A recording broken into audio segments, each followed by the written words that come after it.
Bismillahirrahmanirrahim. Essay Quaid-e-Azam. Quaid-e-Azam is our national hero. He was born in Karachi on 25th December 1876. He got his early education from Karachi.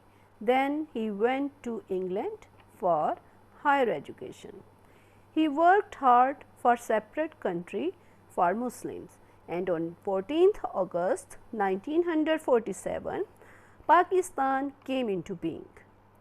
He is called Father of Nation and founder of Pakistan. Quaid-e-Azam became first Governor General of Pakistan.